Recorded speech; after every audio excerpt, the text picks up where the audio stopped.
An astronaut was tricked by his teammates into performing a task outside the spacecraft, just as he was about to return. He discovered that his teammates had made him wear a fake spacesuit. Their goal was to observe the entire process of him slowly dying, while exposed to the intense radiation of space. But strangely enough, in the face of his cruel teammates, Mickey didn't show the slightest sign of anger. He even cooperated willingly.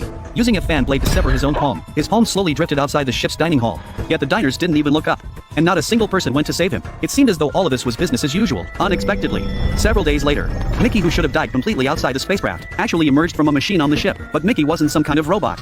He was the ship's infinite cannon fodder. Whenever there was a risky mission or dangerous scientific research, Mickey would be sent out to carry it out, and after his death, he would be 3D printed anew, with the memory data backed up before his death reloaded. During the years traveling from Earth to the colony planet, Mickey had already died 16 times, so the crew called him Mickey No. 17. After experiencing 16 deaths and rebirths, Mickey fully understood that within this system, he was nothing more than a tool. If he dies, he'll be printed out to continue working, so he chose to protect himself with numbness, pretending not to care. But the agony of each death remains exactly as it was. The pain before death has never faded. Mickey had thought his life would go on like this forever. Just then, a turning point in fate appeared. The spaceship they were on finally arrived at the colony planet. The fleet commander decided to send out a small team to investigate. Mickey, treated as cannon fodder, tagged along. The planet was covered in ice and snow, so the group entered an ice cave to observe the planet's geological structure. But just as they were preparing to leave, a female team member at the rear of the group suddenly spotted a terrifying, monstrous insect inside the cave. Terrified, she immediately opened fire with her machine gun, but unexpectedly shattered the ice wall in the process, and was swallowed by the falling ice. Although her death was caused by her own actions, Mickey was still severely reprimanded by the marshal. This was because he could be recreated at any time, while the female team member was a vital resource for future colonization of the planet. As punishment,